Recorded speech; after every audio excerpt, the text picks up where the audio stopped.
You actually thought a senile old print shop relic could tell his dead wife's real signature from a fake one. Vanessa's laugh cut through the drywall of my garage apartment like a blade through wet paper. Behind her, the dehumidifier kept humming its same flat note, and nobody in that kitchen moved. Not a chair scraped, not a spoon clinked. Daniel, my own son, stood at the counter with his coffee halfway to his mouth, and simply let it hang there, frozen, while his wife laughed at the man who raised him. In that 1 second of silence, I understood exactly what I had become to my own family. A chair nobody wanted anymore, set out at the curb the night before the garbage truck comes, useful only for however long it took someone to carry me away, before I tell you what was on that bank document, and why hearing it read out loud nearly stopped my heart in a hallway that smelled like carpet cleaner and old coffee. Hit like and subscribe if you believe the dead deserve better than to be used as a weapon against the living, and tell me in the comments, has anyone ever tried to spend a memory of someone you loved like it was pocket change? My name is Walter Hayes. I am 64 years old, and for 41 of those years I ran a print shop on the corner of Bull and Liberty in Savannah, Georgia, the kind of shop where you learn a man's whole life by the documents he brings you to make permanent. Wedding invitations, birth announcements, diplomas, death certificates, eventually more of those than I would have liked toward the end. I built that business from one hand-cranked letterpress my own father left me and turned it into 3 engraving machines and a payroll of 6 people. And in 41 years, I never once let an order go out the door with a smudge, a misspelling, or a signature that didn't sit exactly where it was supposed to sit on the page. That was the whole trade. Ink does not lie, paper does not forget. A signature pressed into good cotton stock holds its shape for 100 years. And if you know how to look, it will tell you exactly who made it, when, and whether their hand was steady or shaking when they did. I am telling you this now because it is the only reason I am not still standing in that bank lobby, believing whatever they wanted me to believe. 8 months before any of this happened, my wife Eleanor died on a Tuesday morning in April, in the sunroom she loved, with a book of crossword puzzles open on her lap to a page she never finished. 42 years of marriage ended in the time it takes a kettle to boil. I was in the next room. I heard nothing. That is a detail I have never told anyone, not even my son, because there is no way to say it that doesn't sound like a confession. I was 40 feet away doing inventory on wedding stock, and the woman I loved more than my own hands left this world alone. Since that morning, I have not been able to walk into the sunroom without my chest going tight. I have not been able to fold laundry, because Eleanor was the one who folded laundry, and my hands do not know how to do it the way hers did. And there is a drawer in my workshop, the second drawer down in the old flat file, where I used to store engraving plates, that I have opened maybe 3 times since April, because it still holds a half-finished cross-stitch of hers, a pair of reading glasses with a smudge on the left lens, exactly where her thumb always rested, and a fountain pen she used to sign every card she ever gave me, a deep burgundy Waterman with a nib worn soft on one side from 40 years of her particular grip. My hands, which spent 4 decades holding steady under a jeweler's loupe while I cut letters into brass, so fine you needed magnification to see the serifs, shake like a young apprentice's the moment I touched that drawer. That is the one thing in this world I have never been able to make myself do steadily. I am telling you that now at the beginning, because everything that follows only makes sense if you understand that about me first. My son Daniel is 34. He took over the business side of the shop 2 years ago when my knees stopped letting me stand at the press 12 hours a day. And I will say this for him plainly, because I want to be fair before I tell you the rest. Daniel was a good boy once, quiet, watched me work for hours as a kid without ever touching a single blade or plate without asking first. Somewhere along the way, though, quiet turned into something else. Absent, agreeable in a way that made me nervous, the way a dog gets quiet right before a storm it can smell but you can't. He married Vanessa 6 years ago. She came from a family of Atlanta real estate developers, the kind of people who talk about a house the way I talk about a printing plate, as an asset to be engraved with the right numbers and sold at the right time. I never disliked her for that. I disliked, Eventually, the particular look she got in her eyes whenever she stood in my workshop and glanced at the old safe in the corner, the one that had held every important document of my life and Eleanor's since before Daniel was born. It was a Thursday morning, 3 days before I stood outside that garage apartment, listening to my daughter-in-law call me senile through a wall, when my phone rang while I was drinking coffee alone at my kitchen table, the same table where Eleanor and I had eaten 10,000 breakfasts. Mr. Hayes? This is Gordon Whitfield over at Coastal Heritage Bank on Broughton Street.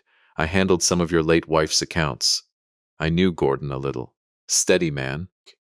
Careful with numbers, the kind of banker who still wore a tie clip. His voice that morning did not sound steady at all.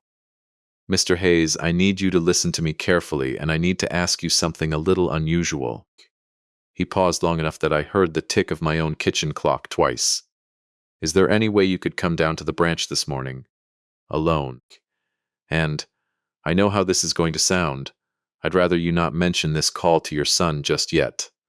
41 years of running a shop teaches you to hear the difference between a man being dramatic and a man being afraid. Gordon Whitfield was afraid. Gordon, I said, setting my cup down slow so it wouldn't rattle against the saucer, what exactly is going on? I'd rather show you than tell you, sir. Please, this morning if you can. I did not eat breakfast that day. I put on my good coat, the navy wool. One Eleanor always said made me look like I actually meant business instead of just smelling like ink, and I drove myself downtown with both hands tight on the wheel, the way I used to grip a proof sheet when I was checking it for the smallest possible flaw. The bank lobby smelled the way it always did. Floor wax and cold air conditioning, and Gordon was waiting for me not at his desk but standing near the side hallway that led back to the loan offices, like a man who didn't want to be seen walking me there from the front. He shook my hand with both of his, which he had never done before in 15 years of knowing him. Thank you for coming, Mr. Hayes. Please, this way. He led me into a small windowless conference room, the kind with a laminate table and a box of tissues nobody ever uses, and he closed the door behind us before he even sat down.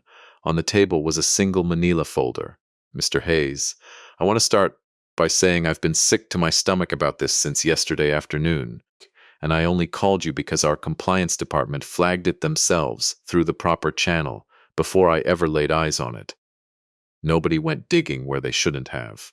I want you to understand that. Gordon, just show me. He opened the folder. Inside was a loan document, a home equity line drawn against the property at 214 Whitaker Lane. My house, the house I had lived in with Eleanor for 31 years, the house I still lived in alone. The loan amount was $240,000.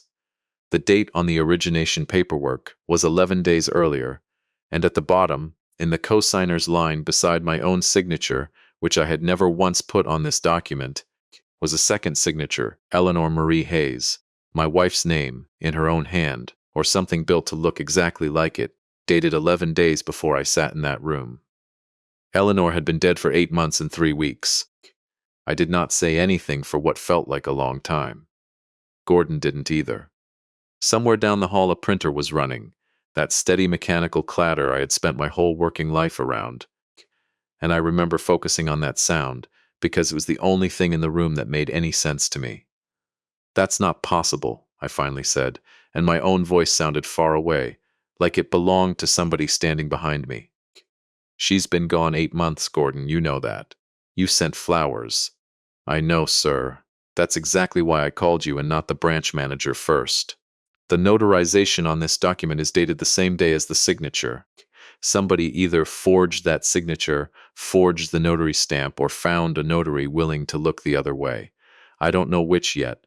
What I do know is that $240,000 against your home went out 9 days ago, wired to an account that isn't yours. He slid a second page across the table, a wire transfer confirmation. The receiving account was held under an LLC I had never heard of. And Mr. Hayes, the paperwork that came in to open this loan, the application, the ID copies, all of it, it came in through your son's email address. I looked at that signature for a long time. Eleanor's real signature had a particular loop on the capital H, a habit she picked up from her own mother, and she always without fail, dotted her lowercase i's, with a small closed circle instead of a dot. Something I used to tease her about because it looked like something off a wedding invitation instead of a grocery list. I had watched her sign her name across a kitchen table more times than I could count. I had engraved reproductions of that exact signature onto brass plates for anniversary gifts twice in our marriage, because she loved seeing her own hand made permanent in metal. This signature had the loop. It had the little circle over the I. It was very, very good. Good enough to fool a notary. Good enough, almost, to fool me. But it wasn't hers. The pressure was wrong. Eleanor wrote fast and light, barely touching the page except at the crossbars, a habit from years of writing thank you notes at speed. This signature had been built slow. I could see it in the way the ink pooled almost imperceptibly at the start and end of each stroke. The telltale sign of a hand moving carefully instead of naturally, tracing instead of writing. 41 years of holding a jeweler's loop over other people's handwriting had taught me to see what most people never would have noticed in 100 years of looking. Somebody had studied my wife's signature. Somebody had practiced it, and somebody had used my son's email to do it. Gordon, I said, and I was surprised by how level my own voice came out. I need you to do exactly 2 things right now, and I need you to do them quietly. I need copies of everything in this folder, and I need you to tell me who, in this bank, personally notarized that document. Gordon hesitated, and for a moment I thought he was going to tell me it was against policy, that I'd need a lawyer, that this was above his authority to hand over. Instead, he looked at the closed door once, then back at me, and something in his face softened into something closer to shame. The notary listed is a woman named Priya Okafor. She worked here for about 6 months, on contract, doing loan processing for a title company that partners with us on some of our home equity products. She resigned 2 days after this loan closed. Mr. Hayes, I've already pulled her personnel file for our internal review, and I'll tell you now, because I think you deserve to know before you leave this room. The title company that placed her here is the same one that handled your son's refinance on his own house last year. A company called Cole Meridian Advisory. I had never heard that name before that morning. I would come to know it very, very well. And the 240,000, I said. Where did it go exactly? Gordon turned the wire confirmation toward me and pointed at a line near the bottom, a routing memo field that most people never even glance at, the kind of small print detail a busy man signing his own name 100 times a day would never think to check reference. Whitaker Property, Phase 1 per MC, just those 3 initials, MC. I sat in that windowless room with my dead wife's forged signature in front of me, and I thought about the fountain pen in my workshop drawer, the one with a nib worn soft on the left side from 40 years of a grip nobody else on this earth had, and I thought about how whoever built that signature on the page in front of me had gotten the loop on the H exactly right, and the little circle over the I exactly right, and had still, in the end, gotten it catastrophically wrong, because they had built it with a steady, practiced forger's hand instead of the fast, light, laughing hand of a woman who used to sign her name the way other people hum a tune they've known their whole lives. Gordon, I said, closing the folder slowly, the way I used to close a proof book after finding the flaw that would have ruined an entire print run. Does anyone else at this bank know I've seen this? No, sir. Just me, and the compliance officer who flagged it, and she doesn't know your family at all. Good. I stood up, and for the first time since I'd walked into that lobby, I felt something underneath the shock, something colder and steadier, an old and familiar sensation from 41 years of catching a single wrong letter buried inside 10,000 correct ones. I'm going to need copies of everything, and Gordon, I need you to not call my son. Not today. Not this week. Whatever happens next, I need to be the one holding all the pages before anybody else knows I've seen even one of them. He nodded, and I could see the relief in his face. The relief of a decent man who had been carrying something too heavy to carry alone and had finally set it down on the right desk. I drove home that morning with the folder on the passenger seat where Eleanor used to sit, and I did not turn on the radio, and I did not stop at the light on Whitaker until I noticed I was sitting through a green one, because my hands would not move off the wheel. $240,000 against the house Eleanor and I built our whole life inside of. A signature that had her loops and her dots and none of her breath. A trail of initials, MC, leading toward a company I'd never heard of. Connected somehow to my son's own refinance. Connected somehow to a notary who vanished 2 days after the ink dried. I did not go inside my own house right away. I sat in the driveway for a long time. Looking at the front door, Eleanor had painted a soft robin's egg blue 11 years ago because she said a white door made a house look like it was apologizing for existing, and I thought about the drawer in my workshop I hadn't opened in months, and about the fact that somewhere out there, someone had learned to forge my wife's hand well enough to fool a licensed notary, and the only place on this earth a person could have gotten that many genuine samples of Eleanor Hayes's signature to study and copy from was inside my own house or inside my own shop from someone who had access to both. I got out of the truck. I did not go through the front door.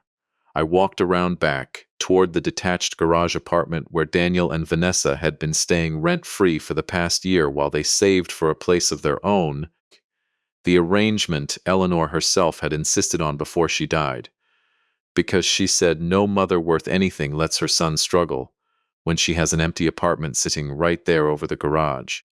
The window was cracked open for the spring air, and that is how, standing perfectly still in my own backyard with a folder of forged paperwork tucked under my arm, I first heard my daughter-in-law's voice, easy and amused, drifting out over the sound of a dehumidifier's steady hum. You actually thought a sessile old print shop relic could tell his dead wife's real signature from a fake one? I stood there with my hand still on the folder, feeling the morning air move through the gap in the garage window, and Vanessa kept talking, easy as anything, the way you'd talk about a grocery list. I mean it, Daniel. Whitfield's a spineless little man who signs whatever crosses his desk if you smile at him right. Priya said the whole thing took 11 minutes. 11 minutes. And your father's sitting over there thinking his house is safe because he keeps the deed in a fireproof box like it's still 1975. I heard the clink of a mug against the counter. Daniel's voice, when it finally came, was quiet in a way that made my chest hurt worse than the loud part had. I don't love this, V, using Mom's name. It feels, I don't know, it feels like grave robbing. It's paper, Daniel. A drawer opened and shut, sharp, like she was making a point with the sound of it. Your mother is gone. She doesn't need a signature anymore. You do. We do. Marcus says the second phase moves faster. If we've already established a net clean of credit against the house before the estate finishes probate, and probate on your father's estate, assuming he doesn't outlive us both out of spite, could take a year, easy. We don't have a year, Daniel. The Ashford deal closes in 6 weeks, and if we're not liquid by then, we lose the deposit and Marcus loses patience with both of us. He shouldn't even know Mom's handwriting well enough to fake it. He didn't fake it. Priya did. Off 6 sample cards you gave her out of the cedar box in the workshop, which, by the way, you need to put back before your father notices it's not exactly where he left it, because God forbid the old man actually organizes anything, but he'll notice that box is an inch to the left. I stood very still in my own backyard, 64 years old, listening to my son's wife describe stealing sample cards of my dead wife's handwriting out of a cedar keepsake box that had sat on Eleanor's side of our closet for as long as we'd been married. Cards from birthdays and anniversaries that I hadn't been able to bring myself to look through since April. Daniel had gone into that closet. Daniel had taken them out. Daniel, whether or not his hand had held the forger's pen, had put the raw material of his mother's most private handwriting into someone else's hands, and let them turn it into a weapon aimed at me. That was the moment the metaphor came to me, standing there, and it has never once left me since.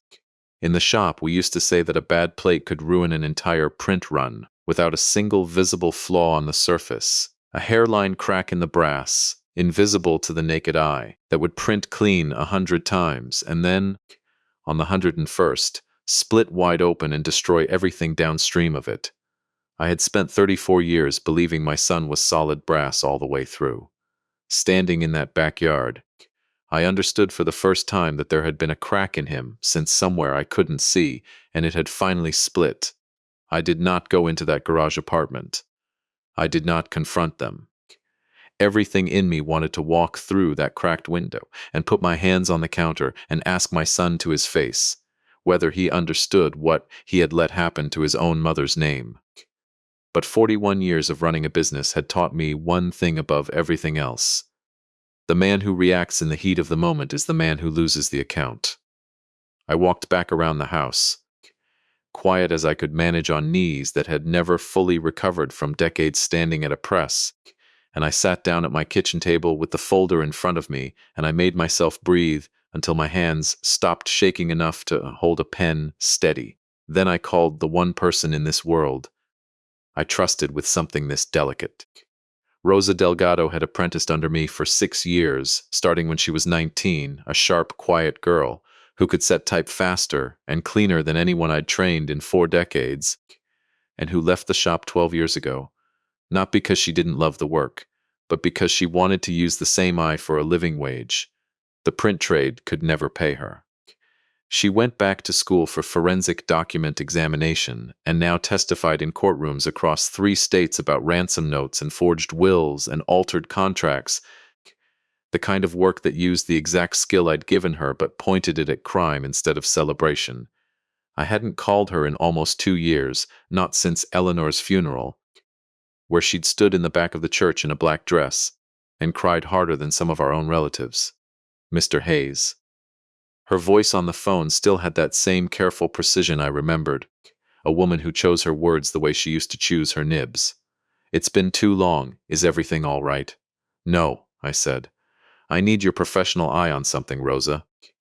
And I need to know if you can look at it without it going through any channel except the ones I choose. There was a pause, and I could hear her set something down on a desk. You know I can't testify to anything I don't do properly, Mr. Hayes. But if you're asking whether I can look at a document as a private consult before anything is formal, yes. Of course. What is it? I told her. All of it, as level as I could manage. The loan, the wire transfer, the initials MC. The notary who vanished, the voice through the garage window. She was quiet for a long moment when I finished. Bring me the original documents, or the highest quality copies the bank will give you, and bring me anything with a genuine exemplar of Eleanor's signature. The more samples, the better, ideally from different years, so I can establish her natural variation range. Don't touch the forged document more than you have to. And Mr. Hayes, her voice softened, just slightly, the way it used to when she'd catch a flaw in her own work back at the shop and hate having to tell me about it. I'm so sorry. Whatever happens with the rest of this, I'm sorry someone did this with her name. I drove to my own workshop that afternoon, the one behind the house where I'd kept doing small engraving jobs even after selling the main shop to Daniel 2 years earlier, and I stood in front of the flat file for a long time before I made myself open the second drawer down. The reading glasses were still there, the smudge still on the left lens, the half-finished cross-stitch, and beneath them, the burgundy Waterman pen with its soft-worn nib, and beside it, the cedar box Vanessa had mentioned, sitting exactly where I remembered it. Though when I lifted the lid, I understood immediately what she'd meant about the inch. 6 cards were missing from a stack I remembered as being fuller. A birthday card from 3 years back. 2 anniversary cards. A note she'd left me once, tucked in my lunch when I was working late on a rush order, that simply said gone to bed. Don't work yourself into the ground. Love you more than the ink loves the paper. That one hurt worse than the others to find missing, because it was the most private, the most entirely ours. My hands shook the whole time I gathered what remained, the way they always did in that drawer. But I made myself keep going, because for the first time since April I had a reason stronger than grief to open it. I found 4 more samples still there, spanning almost 15 years, and I laid them carefully in an envelope, and I noticed, doing it, that my hands had stopped shaking somewhere around the 3rd card. I have thought about that a great deal since. Grief had kept that drawer sealed shut for 8 months. It took someone trying to steal her signature to finally make me steady enough to hold it again. I met Rosa 2 days later at a small private lab she used for consulting work, out past the airport, far enough from Savannah proper that nobody I knew would recognize my truck in the parking lot. She spread the samples out under a raking light and went quiet in that particular way I remembered from her apprentice years, the silence of someone whose eyes were doing more talking than her mouth. "The loop on the capital H is very good," she finally said. "Whoever did this practiced extensively, probably traced it dozens of times before attempting freehand. The circle over the lowercase I, same thing. They clearly identified it as a distinctive habit and drilled it. This is not an amateur's first attempt, Mr. Hayes. This person has likely done this before, or trained specifically to do it, but it's not her. No, it's not her." Rosa pointed to a spot under magnification where the ink had pooled almost imperceptibly at the beginning of a downstroke. "Your wife's genuine signature shows consistent, light pressure throughout, the mark of someone who wrote her name thousands of times without ever thinking about it. This exemplar shows micro-hesitations at 7 distinct points, pauses where a forger's hand slows down to check itself against a model. A natural signature doesn't pause, it flows. I can put this in a formal report if you ever need one for a court, stating with reasonable scientific certainty that the questioned signature was not produced by the same writer as your genuine exemplars, and that it displays classic characteristics of simulated forgery through tracing or extensive freehand practice. I need that report, Rosa, but not yet. Not until I understand the whole shape of this." She looked at me a long moment, the same look she used to give a proof sheet before telling me it needed to run again. "There's something else, Mr. Hayes. You mentioned a company name. Cole Meridian Advisory. You know it?" "I testified against a man 2 years ago in Charleston, different case, different family, but the pattern rhymed enough that it stuck with me. An estate advisor who specialized in befriending the younger generation of families with an aging parent and a valuable, unmortgaged property. He'd position himself as a friend, a financial mentor, help the son or daughter-in-law feel important, feel smart, feel like they were finally being taken seriously by someone with real money experience, and then he'd walk them, slowly, into fraud, always structuring it, so his own name never touched a signature line. The family in Charleston lost their house. The son went to prison.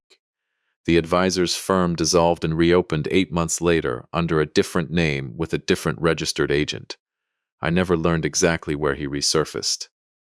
But I remember his first name because it stuck with me for how ordinary it was for a man who did something so ugly." She looked at me, Marcus. I sat with that for a long moment in that windowless lab, thinking about a man named Marcus who had apparently done this once already to a family in Charleston and walked away clean while a young man went to prison in his place, and who had now, somehow, found his way to my daughter-in-law and my house in my dead wife's handwriting. "Rosa," I said, "I need to know everything you can find about Cole Meridian Advisory. Legally. Public filings, business registrations, anything a private citizen is allowed to pull without breaking a single law, because I am not going to hand this man a single opening to say I did this the wrong way." She nodded slowly. "I can do that. What are you going to do about your son and his wife?" That was the question I had been turning over the whole drive out to that lab, and I did not have a full answer yet, only the beginning of one. "I'm going to do what I've always done when a job comes back to me wrong," I said. "I'm going to find every flaw in the plate before I say a single word to the man who cut it." Over the following days I moved carefully, the way I used to check a proof against the master copy, line by line, refusing to let myself rush even when every part of me wanted to drive straight to that garage apartment and demand answers. I met with a woman named Diane Foster. An estate attorney Eleanor and I had used years earlier to update our wills after Daniel's wedding, a sharp, no-nonsense woman in her 50s who listened to the whole story without once interrupting, and then set down her pen very deliberately. "Walter, I want to be direct with you. As the sole surviving owner of that property and the trustee of your own revocable trust, you have full and immediate legal authority to freeze any further draws against that line of credit, report the forgery to the bank's fraud department and to the state notary licensing board, and to amend the beneficiary designations on your trust, however you see fit, effective immediately, without needing anyone's permission or signature from your son or daughter-in-law. They don't own that property. They never did. Nothing about what happens next requires them to sign anything away, because there is nothing of theirs to sign. I don't want to move too fast, I said. I want to understand who this Marcus Cole really is, and how deep this goes, before anyone knows I've seen a single page of that folder. Then we do it in the right order. Diane pulled a legal pad toward her. First, I file a formal freeze request with the bank today, quietly through their fraud department, citing the forgery that stops any further draws immediately and starts the clock on their internal investigation without alerting anyone outside the bank. Second, we prepare an amendment to your trust, which you can execute the moment you're ready, but which does not need to be announced until you choose. Third, we report the forged notarization to the State Board, which will trigger their own investigation into Miss Okafor independent of anything you do. And Walter, when the time comes that you do confront this, I'd strongly advise you keep the most sensitive financial specifics, the wire details, the account numbers for a private conversation, and reserve any public accounting for facts that have already been independently verified.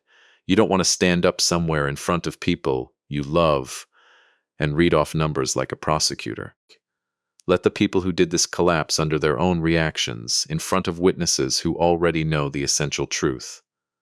That will do more damage to them and far less to you than any speech you could give. I thought about that advice more than once in the days that followed, turning it over the way I used to turn over a difficult customer order, looking for the cleanest way to execute something delicate without leaving a mark where it shouldn't be. Two things happened that week that I hadn't expected. The first was a phone call from Priya Okafor herself. 3 days after I met with Diane, her voice shaking so badly I almost couldn't understand her at first. She'd read something, she said, in an industry compliance bulletin about the State Board opening an inquiry into a notarization she'd performed. She was terrified, she said, of losing her license, of prosecution, of everything Marcus Cole had promised her would never happen if she simply followed his instructions and kept quiet. She told me, crying, that Cole had approached her through the title company 9 months earlier, shortly after she'd been laid off from her previous job, offering steady contract work and, eventually, a bonus for expediting a handful of specific loan files. She said she had never met me, never known Eleanor, had no idea at the time that the woman whose name she was notarizing had been dead for 8 months because the file she'd been handed listed Eleanor as a living cosigner, and she had, God help her, simply trusted the paperwork in front of her the way you trust paperwork when you desperately need the job. She offered, on that call, entirely on her own, to give a sworn statement to the State Board describing exactly how Marcus Cole had directed her and exactly what samples of Eleanor's handwriting had been provided to her. Samples, she confirmed, that had come from Vanessa Hayes directly in a manila envelope with instructions to make it look natural. Take your time. He'll walk you through the notary log entry after. The second thing happened on a Thursday evening when I drove to the print shop after hours to return a set of proofing tools Daniel had borrowed, expecting the building empty, and found my 6-year-old granddaughter Sophie sitting on the front counter swinging her legs while her father finished closing out the register in the back office. Sophie has Eleanor's eyes, the same pale hazel, and she has Eleanor's habit of asking exactly the question nobody else in the room than once asked. "Grandpa," she said, the moment she saw me, before I'd even set the tools down, "why does Daddy keep saying Grandma's name into the phone when Grandma's not here to talk?" I stood very still in the doorway of my own shop. Daniel's head came up sharply from behind the office partition, and even from that distance I could see the color drain out of his face. "What do you mean, sweetheart?" I asked her, as gently as I could manage. Like, at the apartment, he was talking to that man, Marcus, and he kept saying Grandma's name and account and stuff, and I asked Daddy if Grandma was coming back, and he got really quiet and told me to go watch my show. She swung her legs again, entirely unbothered, the way only a 6-year-old delivering devastating information can be. "Is Grandma coming back?" I looked at my son over the top of my granddaughter's head, and for one long moment neither of us said a single word, And in that silence, I understood that whatever I still felt for Daniel, whatever thin thread of hope I was still holding on to, that he was more victim than participant in this, that thread had just been handed to me, unbroken, by a 6-year-old swinging her legs on a countertop, and it was up to me now to decide what I was going to do with it. "No, baby," I finally said, my voice steadier than I had any right to expect. "Grandma's not coming back. But I promise you, whatever your daddy's been saying into that phone, Grandpa's going to make sure it stops." That night, after I drove Sophie home to Daniel's apartment myself because Vanessa was out with a friend and Daniel looked too rattled to trust behind the wheel, I sat alone in my truck, in my own driveway, for a long time before I went inside. 41 years in that shop had taught me that the most dangerous flaw in any job was the one you talked yourself into ignoring because you wanted so badly for the rest of the piece to be good. I had been doing exactly that with my son since the morning Gordon Whitfield called me, wanting so badly for Daniel to be innocent that I had let myself build a version of events where Vanessa did everything, and my son simply failed to stop her. Sophie's small, unbothered voice had cracked that story open. Daniel had said Eleanor's name into a phone more than once, to a man named Marcus. My son was not a bystander. He was, at minimum, a man who knew. I did not sleep much that week. I want to be honest about that, because I have spent most of this story telling you about the ways I moved carefully, deliberately, the way I was trained to move, checking every plate before it went to press. And I want you to understand that underneath all that careful engineering, there was a 64-year-old man lying awake most nights with his wife's cedar box open on the nightstand beside him, running his thumb over the 4 remaining cards in her handwriting. And more than once I caught myself talking to her out loud in the empty bedroom, the way I hadn't let myself do since the funeral, asking her what I was supposed to do with a son who had let strangers touch her name. I am not proud of everything I did that week either. I want to say that plainly, because it would be easy to tell you this story as though I did everything right and everyone else did everything wrong, and that was never quite true.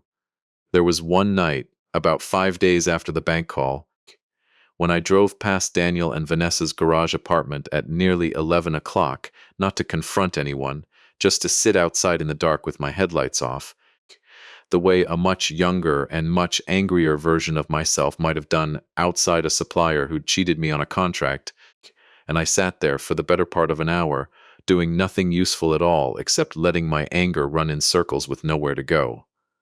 Eleanor would have told me to go home. Eleanor would have told me that sitting in the dark outside your own son's window at 11 at night wasn't strength. It was just grief wearing armor. I drove home eventually without ever getting out of the truck, and I am only telling you this now because I think it matters, somewhere in the middle of a story about other people's dishonesty, to admit that I spent that week being smaller and angrier than I wanted to be, even while I was trying so hard to be careful. Rosa called me on the 6th day with what she'd found on Coal Meridian Advisory, and it was worse and stranger than I had let myself imagine. "The firm registered 11 months ago," she said. Registered agent is a paralegal in Atlanta who's the registered agent for probably 40 different shell entities, which tells you nothing except that whoever set this up knows exactly how to stay 2 steps removed from anything with his real signature on it. But I found something else, Mr. Hayes. I pulled the Charleston court records from the case I told you about. The advisor in that case was never charged because he structured everything. So the son-in-law's signature was the one on every fraudulent document, every wire authorization, everything. The son-in-law went to prison for 18 months. The advisor testified against him as a cooperating witness in exchange for immunity, walked out of that courtroom clean, and closed his firm 2 weeks later. She paused. "I think that's the plan here too, Mr. Hayes. I think if this ever goes to a courtroom, Marcus Cole intends for your son's name to be on every piece of paper that matters, and his own name to be nowhere at all." I sat with that for a long moment, feeling something shift in my chest that was not quite relief and not quite rage, but some cold, clear combination of the two. Whatever Daniel had done, whatever weakness had let him get pulled into this, he was not the architect. He was the tool being shaped to take the fall, the way a cheap plate gets used once for a job. Nobody wants their good equipment associated with, then thrown away when it cracks. I need to talk to my son, I said. Alone, before I do anything else. Diane Foster, when I called her, was cautious about it. Walter, I understand the impulse, but I want you protected before you have that conversation. Let me finish drafting the trust amendment first, so that whatever your son says to you, whatever he confirms or denies, you're not making decisions about your own estate in the heat of an emotional conversation. Have the conversation once the paperwork is already quietly in motion. That way nothing he says can talk you out of protecting yourself, and nothing you feel in the moment can talk you into being reckless with your own future. I took her advice, though every instinct in me wanted to drive straight to the shop that afternoon.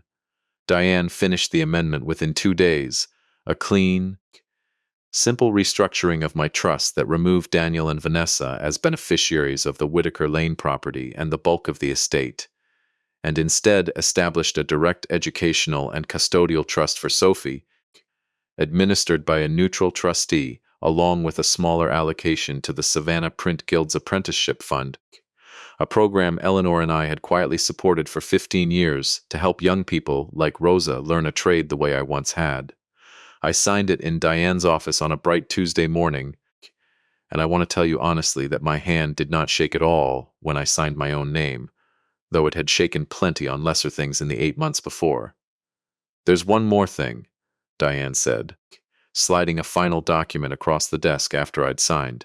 This is an acknowledgement form. It's not required, but I recommend it in cases like this. If and when you're ready, you can have Daniel and Vanessa each sign a simple statement confirming they've been formally notified of the trust amendment and agreeing not to contest it. It's not them signing away something they own. They never owned any of it.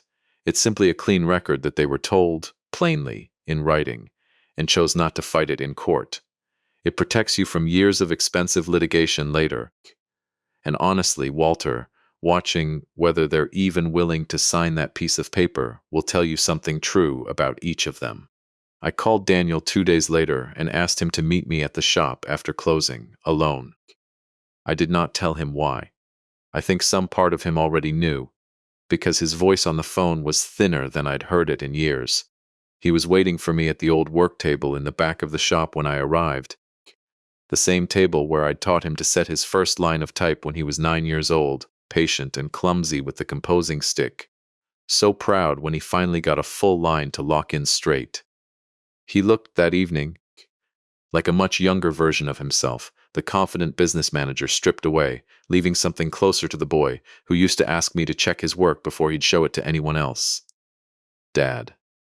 His voice cracked on the single word. How much do you know? I know your mother's signature is on a $240,000 loan against my house, I said, setting the folder on the table between us, not opening it, just letting it sit there. I know she's been dead 8 months and 3 weeks.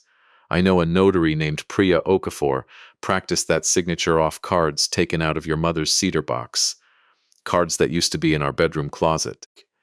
I know a man named Marcus Cole has been walking you and your wife through this, step by step, the same way he walked a young man in Charleston into 18 months in prison 2 years ago, while Cole himself walked away clean. I watched my son's face go through something I can only describe as a controlled collapse, the color leaving it slowly instead of all at once. And I know, because my own granddaughter told me without meaning to tell me anything at all, that you've been saying your mother's name into a phone to that man more than once. Daniel put both hands over his face and made a sound I had not heard from him since he was a small child, something raw and involuntary, and for a long moment he did not speak at all. It wasn't supposed to be Mom's signature, he finally said, muffled through his hands. That's not, Dad, I swear to God, that's not how it started. Marcus came to us almost a year ago. Vanessa met him through her real estate contacts, and he was so easy to talk to. He made us feel like we finally had someone in our corner who understood the kind of money we were trying to build toward. Instead of feeling stupid every time we sat across from you and Mom in this shop that's worth what it's worth because you built it with your hands, and we had nothing built with ours. He talked about leveraging assets, about generational timing, about how estates sitting idle for a year in probate lose value that smart families reposition ahead of time. He dropped his hands and looked at me, and his eyes were red and wet in a way I hadn't seen since Eleanor's funeral. It started small, a line of credit against our own place. Then he started talking about the Whitaker house, about how much dead equity was sitting in it doing nothing, while you just lived in it, alone, grieving, not using it for anything. He never once said, "Forge Mom's signature, Dad." Not those words. He said things like, "Your mother would want this family secure, and there are ways to establish the paperwork quickly if the cosigner's already deceased and the documentation exists to support historical intent." And I swear I didn't fully understand what he meant until it was already done. Vanessa handled that part. I gave her the cards from the box because she said it was for a scrapbook. Dad, I swear that's what she told me. She said she wanted to do something with Mom's handwriting for Sophie someday. And I believed her because I wanted to believe her, because believing her was easier than looking too closely at anything happening in our own house. You said her name into a phone to Marcus Cole, I said quietly, more than once. That's not a scrapbook conversation. Daniel was quiet for a long time, and when he spoke again, his voice was very small. The last time, 4 days ago, he called about the second phase, the Ashford deal, and he needed me to confirm the account details tied to Mom's name for the wire documentation, and I did it, Dad. I said the words. I knew by then. I'm not going to sit here and tell you I didn't know by then. He looked up at me, and I saw, underneath everything, the boy who used to ask me to check his line of type before showing it to anyone else. I've hated myself every single day since. I keep thinking about the DNR papers people forge in movies, letting someone die because it's convenient, and that's what this felt like the moment I understood it. Like I let them kill her again, just to move some money. I sat with that for a long moment, feeling the old anger and something else, something closer to grief for the boy across the table from me, both true at the same time, the way two colors can print on the same page without ever quite blending into one. I need you to understand something, I finally said. I already amended my trust. It's done, it's signed, and neither you nor Vanessa are beneficiaries of the Whitaker property or the bulk of my estate anymore. Sophie is provided for through a trust neither of you control. That's not a punishment I'm deciding today, Daniel. It's a decision I already made, with a clear head, before I ever sat down with you tonight, because I needed to protect what's left before I let myself feel anything about what you just told me.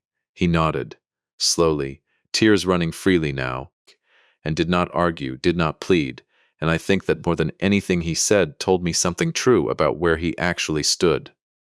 What happens to Vanessa? He asked. That depends entirely on what she does in the next week, I said, and on whether she's willing to tell me the truth about Marcus Cole the same way you just did. I did not confront Vanessa that week. Instead, on Diane's advice, we let the machinery already in motion keep turning. The State Notary Board opened its formal investigation into Priya Okafor, who cooperated fully and provided a sworn statement naming both Vanessa and, through her, Marcus Cole. The bank's fraud department froze the remaining undrawn balance on the line of credit and began its own internal review, which turned up 2 other loan files processed by Priya Okafor during her brief contract period, both involving elderly clients and both flagged now for review. Rosa's formal forensic report was finished and filed with Diane's office, stating with reasonable scientific certainty that the question's signature had not been produced by Eleanor Hayes. And on a warm Sunday morning, at the request of nobody but myself, I drove out to First Congregational, the church Eleanor and I had attended for 30 years, to speak with Pastor Adoran Vosu about the memorial gathering, already planned for the following Saturday, marking 1 year since Eleanor's death.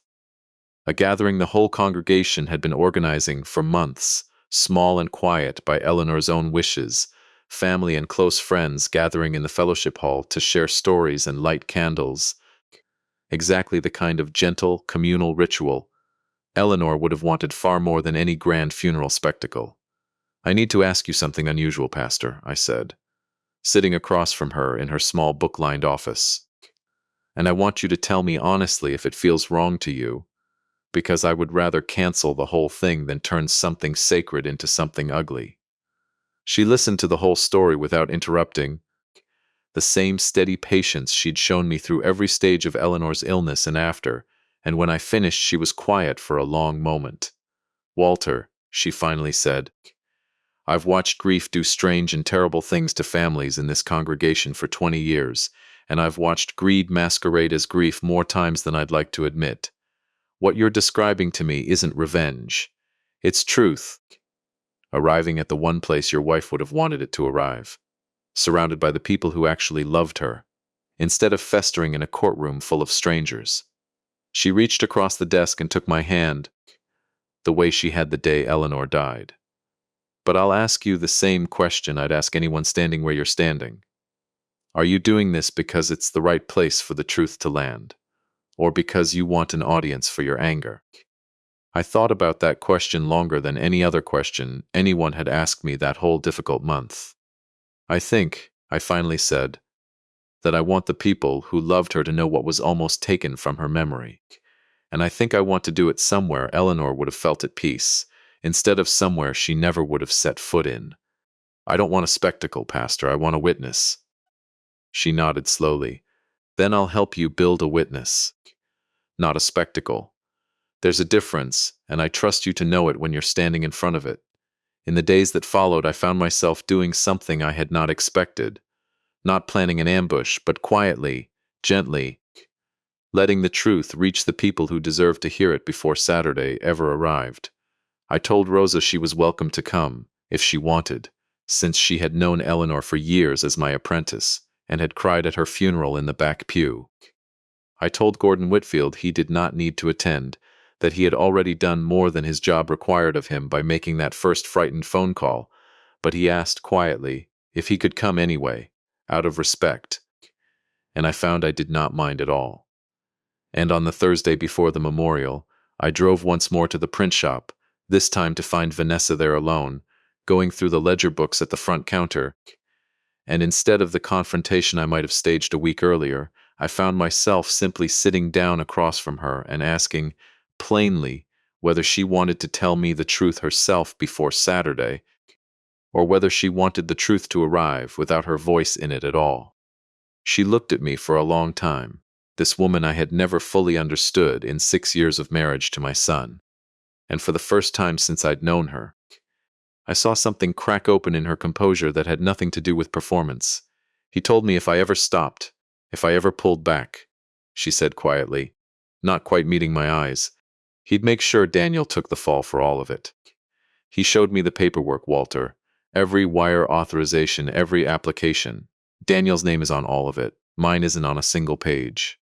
He told me that from the very beginning, like it was a comfort, like he was protecting me. I didn't understand until much later that he was never protecting me at all. He was just making sure I couldn't leave." I sat with her in the quiet of my own shop, the smell of paper and machine oil around us the way it had been for 41 years, and something in me that had been braced for a fight all week simply set itself down. "Marcus told you Daniel's name was on everything," I said slowly, "and that made you feel trapped instead of guilty." "Both," Vanessa said, and for the first time I heard something honest crack through the careful voice I'd grown used to. I told myself it was for Sophie. That's the part I hate most, Walter. I told myself every single time that it was for our daughter's future, and somewhere underneath that, I think I always knew I was choosing a man I barely trusted over a family that would have helped us if we'd just asked honestly instead of taking. She finally looked up at me. "He's done this before, hasn't he? I found an old news clipping in his car once, folded up in the glove box, some case in Charleston. He caught me looking at it and just laughed and told me it was ancient history. It was a young man's entire future," I said. 18 months of it, gone, while Marcus Cole walked away clean and reopened his firm under a new name 8 months later. She put her face in her hands, and I did not comfort her, not yet, because there was still a difference between understanding how a person gets pulled somewhere terrible and forgiving what they do once they're standing there. But I did tell her, plainly, what I had told Daniel, that whether she was ever going to be part of this family's future depended entirely on whether she was willing to tell the truth now, fully, to the state board and to Diane, instead of continuing to let a stranger decide what version of events protected him best. She agreed that afternoon to give her own statement. It named Marcus Cole specifically, the coaching, the instructions delivered through careful, deniable language, the pressure applied whenever either of them hesitated. It would not undo what had been done, but it was, Diane told me later, exactly the kind of corroborating account that turned a messy fraud case into one a prosecutor could actually build. I want to pause here and tell you something I have not told anyone else, not Rosa, not Diane, not even Pastor Nwosu in that quiet office. Somewhere in the days between Vanessa's confession and that Saturday memorial, I sat alone in my workshop late one night with Eleanor's cedar box open in front of me, and instead of grief or anger, what came up in me unexpectedly was shame.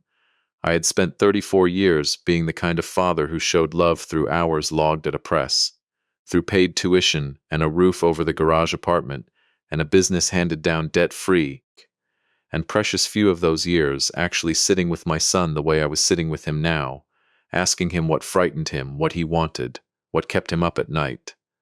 Eleanor used to tell me, gently, over the years, that I loved Daniel the way I loved a difficult print job, completely, but from a slight professional distance, always more comfortable checking his work than asking about his heart. I hadn't listened to her the way I should have. I don't say that to excuse anything Daniel did. A grown man is responsible for his own choices, and nobody forced his hand to say his dead mother's name into that phone. But sitting there that night, I understood that the silence I had let sit between us for years, my own quiet withdrawal after retirement, my own difficulty saying, "I love you" out loud instead of through a paycheck, had left a gap in my son wide enough for a man like Marcus Cole to walk right through it and make himself useful. Saturday came warm and bright, the kind of Savannah morning where the light comes through live oak branches in soft moving patches, and by 10 o'clock, the fellowship hall at First Congregational was filling quietly with people who had loved Eleanor Hayes. I stood near the back for the first half hour, greeting old friends, shaking hands with men I'd known 40 years, watching Rosa arrive in a simple gray dress and find a seat near Gordon Whitfield, who had indeed come despite my telling him he didn't need to. Sophie sat near the front with Daniel, swinging her feet the way she always did, wearing a small yellow dress Eleanor had bought her the Christmas before she died. Vanessa was there too, sitting a little apart, her face pale and composed in a way that looked less like performance now than exhaustion. Nobody had told Marcus Cole about the memorial. That much I want to be clear about, because what happened next was not something I orchestrated, and I have thought many times since about how differently the day might have gone if he had simply stayed away. He arrived a little before 11, in a gray suit too sharp for a small community memorial, walking in through the side door with the easy confidence of a man who assumes every room wants him in it. I learned afterward from Vanessa that he had called her 3 times that morning, increasingly agitated, after learning from a contact at the bank that the loan had been frozen and the notary board had opened an investigation, and when she stopped answering, he had driven to the shop, found it closed, and then simply followed the small crowd of cars he recognized turning toward the church. He found me near the coffee table in the fellowship hall, and he smiled the way I imagine he smiled at every family he'd ever walked toward with a clipboard full of ruin. "Mr. Hayes," he extended a hand I did not take. "I don't believe we've formally met. Marcus Cole. I've been advising your son and daughter-in-law on some estate planning matters. I understand there's been some confusion at the bank that I'd love the chance to help clear up, if we could find a quiet moment." I looked at this man for a long moment, standing in the fellowship hall where I had first held Eleanor's hand at a Wednesday potluck 43 years earlier, and I felt the old cold clarity settle over me the same way it used to settle when I found a flaw buried deep in a plate that everyone else had already signed off on. "There's no confusion, Mr. Cole," I said, quiet enough that only he and Diane, who had moved to stand beside me the moment she saw him walk in, could hear. "The State Notary Board has a sworn statement from Priya Okafor naming you specifically. My daughter-in-law has given a corroborating statement this week, describing the exact language you used to walk her and my son into forging my late wife's signature. The bank's fraud department has frozen the remaining funds and opened its own investigation. And I understand from research done by someone I trust completely that there's a young man in Charleston who spent 18 months in prison for a version of this exact scheme while you testified against him and walked away clean. I watched something flicker behind his composed expression, the first real crack I'd seen in it. I would very much like it if you left this building now, quietly, before I have to explain to a room full of people who loved my wife exactly why a stranger in an expensive suit is standing at her memorial. For one long moment, Marcus Cole simply looked at me, recalculating the way I imagined he'd recalculated 100 times before, with 100 other families, searching for the angle that had always worked before. But something about the specificity of what I'd just told him, Priya's name, the exact detail of Charleston, the fact that I clearly already had the pieces assembled, seemed to tell him this particular family was not going to be the easy one. "This is a misunderstanding," he said, louder now. Loud enough that heads near us began to turn, and I understood, watching him, that he had made a choice to try to control the room rather than leave it, the same instinct that had probably served him well in 100 smaller confrontations. "Daniel authorized every transaction. I have his written consent on file for every step of this. Marcus." Daniel's voice cut across the fellowship hall, and I turned to see my son standing up from his seat near the front, Sophie's small hand still in his face pale but his voice, for the first time in weeks, entirely steady. "Stop talking."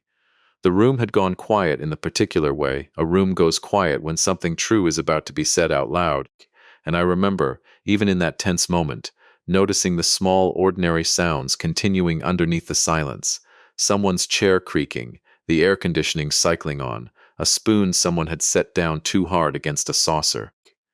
"I authorized transactions I didn't understand, because you made sure I never fully understood them until it was too late to undo," Daniel said, walking forward now, Sophie still holding his hand, his eyes fixed on Marcus Cole in a way I had genuinely never seen from my son before, not once in 34 years.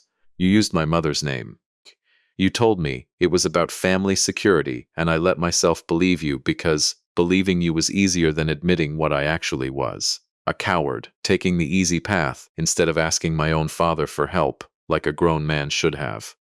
But I am not going to stand in this room, on the anniversary of my mother's death, and let you stand here and lie to a room full of people who actually loved her." His voice cracked, finally, on the last few words, but he did not stop. "You get to leave clean every time, because you make sure someone else's name is on the paper. Not this time. I already told the truth to a lawyer this week. I'll tell it to a courtroom too, if that's what it takes. I want to tell you that I felt triumphant in that moment, watching my son find his spine at last, but what I actually felt, standing there, was something closer to my chest cracking open, the way old brass finally splits after a hairline flaw runs its full length. I had spent so many weeks braced for Daniel to be the villain of this story that I had nearly missed the possibility, arriving now right in front of me, that he might still become the man Eleanor always believed he could be. Marcus Cole looked around the fellowship hall, at Daniel standing firm, at Vanessa sitting frozen with her hand pressed to her mouth, at Diane Foster already reaching for her phone, at a room full of strangers who had gone from politely confused to openly hostile in the span of 90 seconds, and I watched a man who had built an entire career on controlling rooms discover, for what I suspect was the first time in a long while, a room he could not control at all.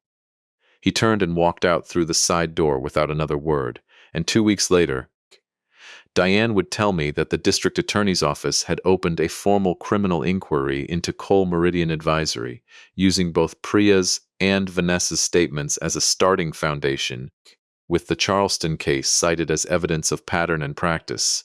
But that Saturday, in the fellowship hall, none of us knew yet exactly how it would end for him.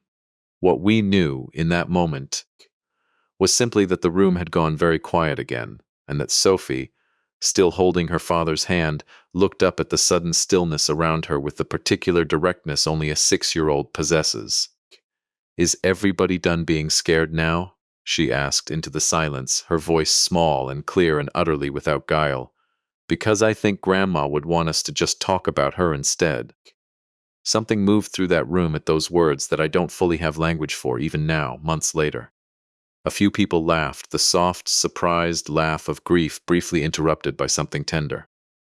Pastor Nwosu, who had been standing quietly near the front the entire time, ready to step in if things had gone further than they did, moved forward now and knelt slightly to Sophie's height.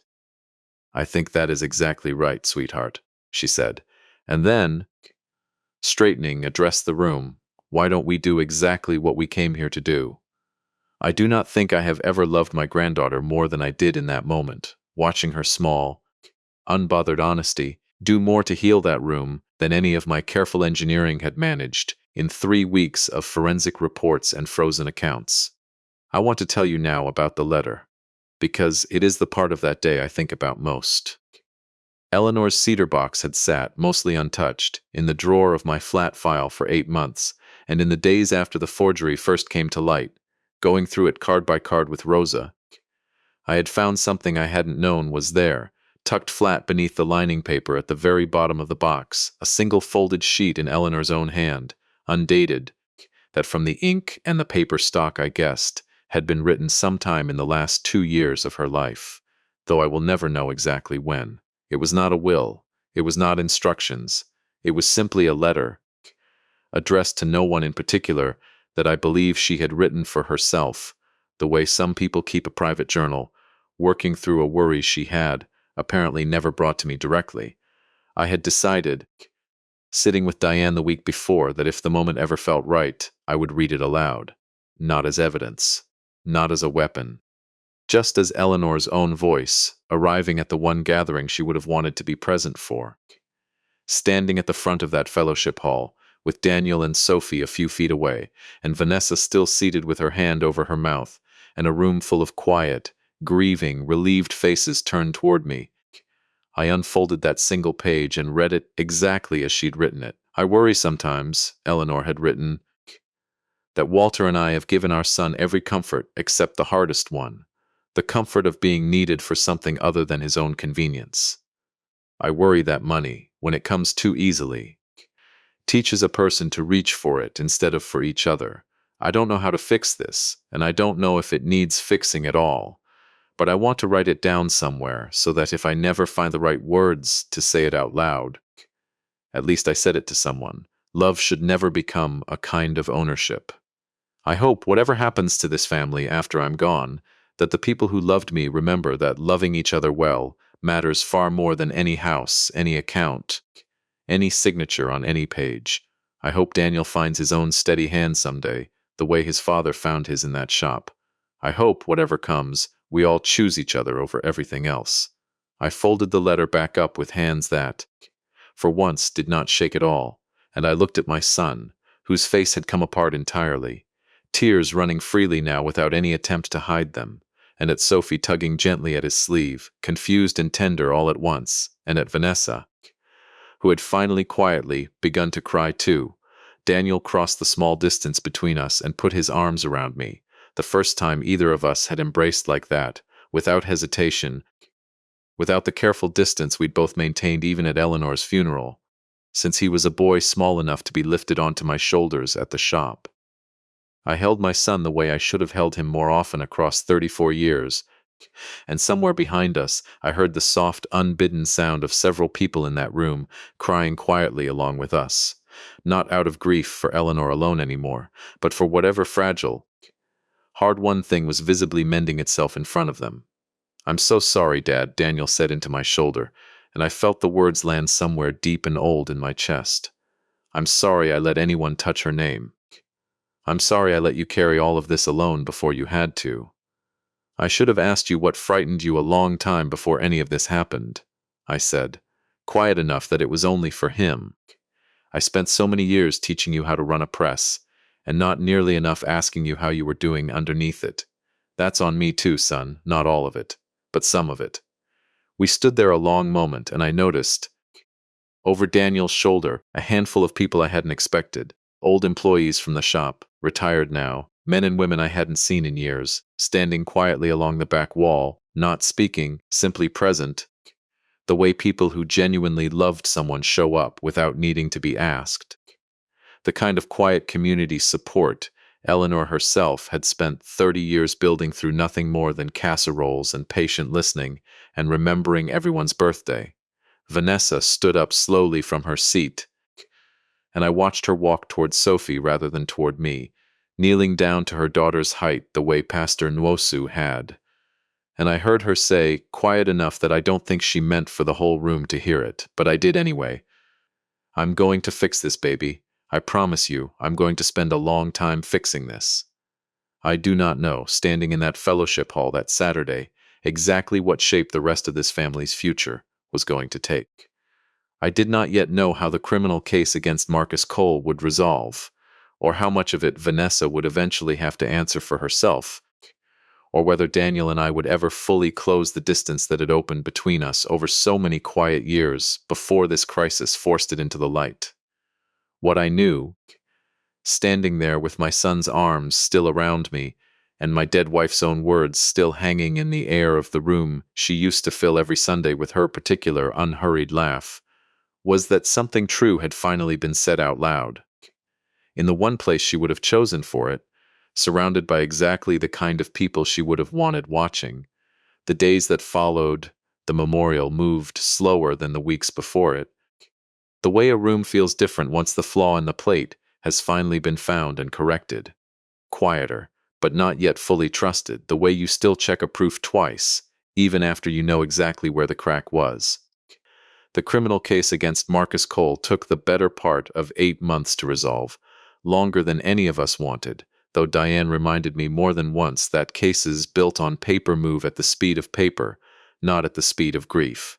The district attorney's office, working from Priya's sworn statement, Vanessa's corroborating account, Rose's forensic report, and the Charleston case cited as evidence of pattern and practice, ultimately charged him with multiple counts of financial exploitation of a vulnerable estate, forgery, and conspiracy. He took a plea rather than risk trial, once Priya agreed to testify in exchange for having her own charges reduced to a probationary sentence in recognition of her full cooperation, and the fact that she had, in the end, come forward on her own before anyone forced her to. Cole received 4 years, the first real consequence, Rosa told me quietly, that his name had ever actually attached to in over a decade of doing this to families like ours. Vanessa's path was harder to describe simply, because it did not resolve the way a forged signature resolves under a raking light into a clear yes or no.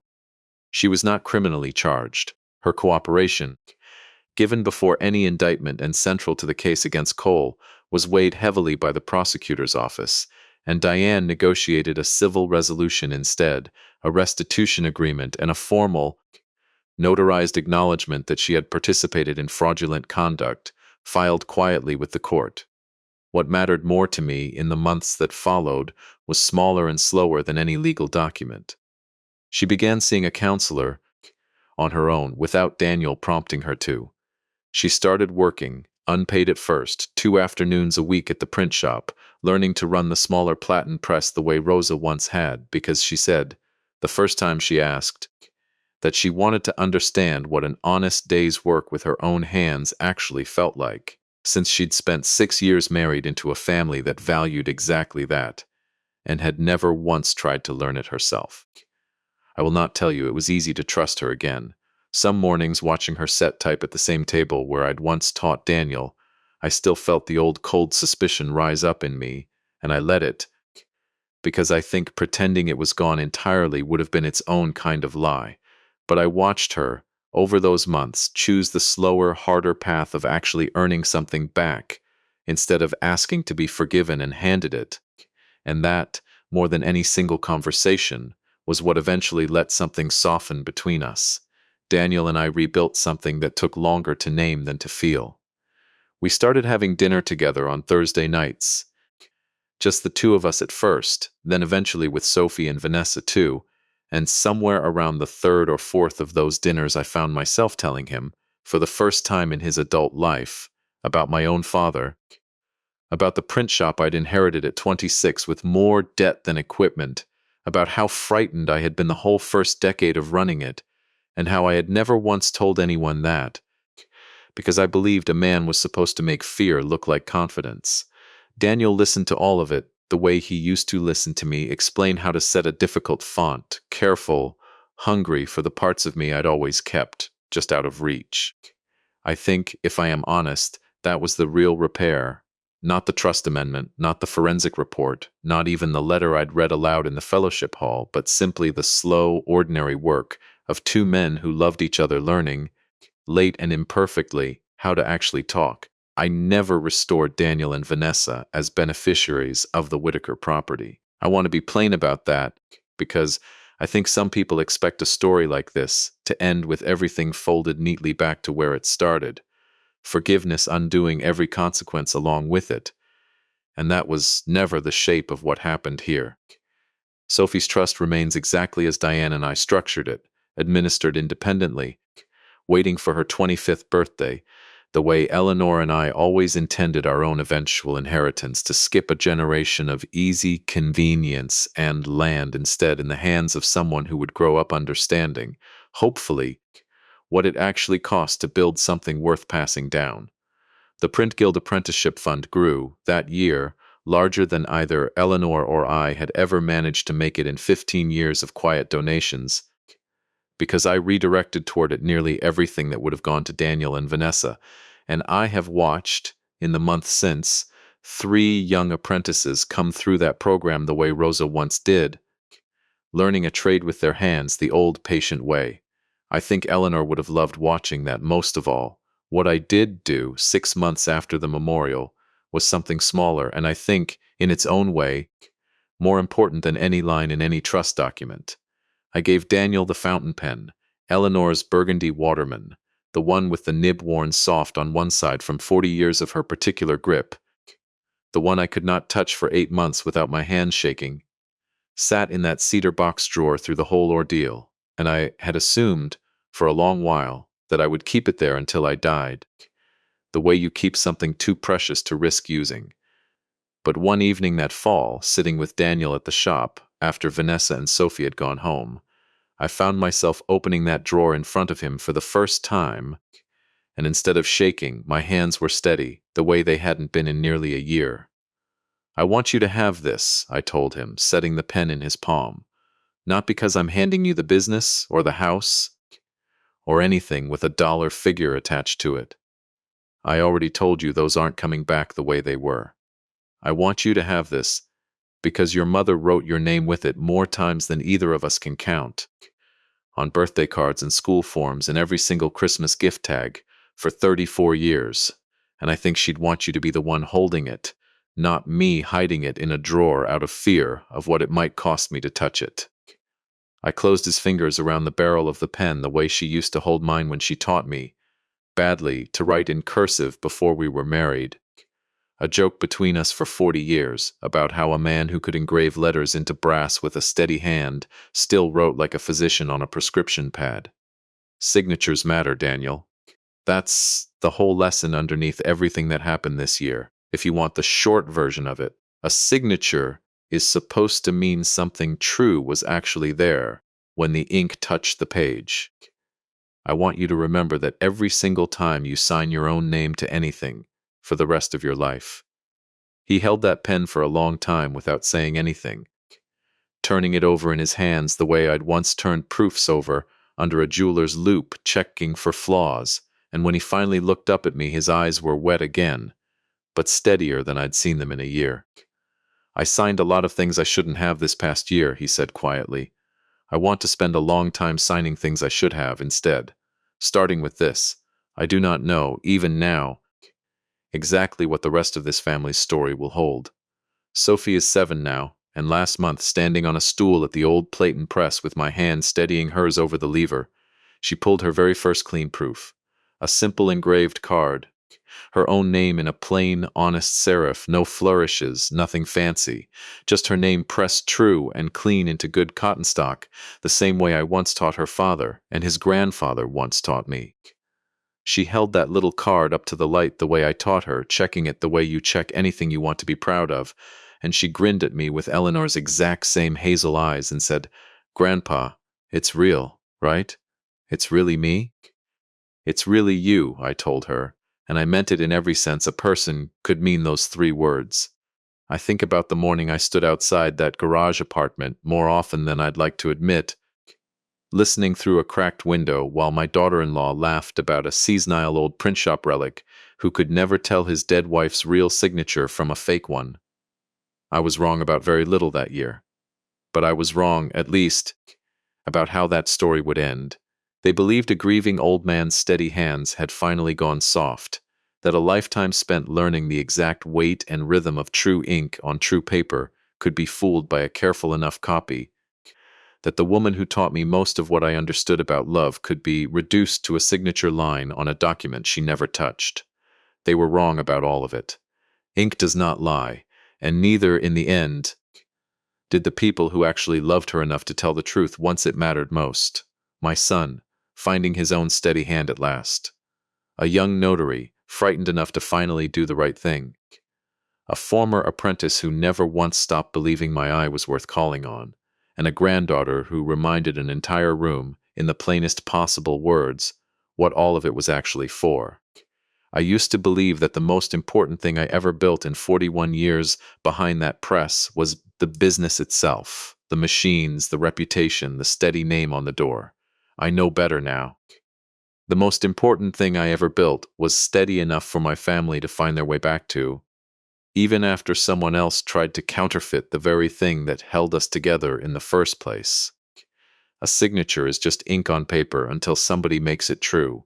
I spent a whole year learning, the hard way, that the same is true of a family.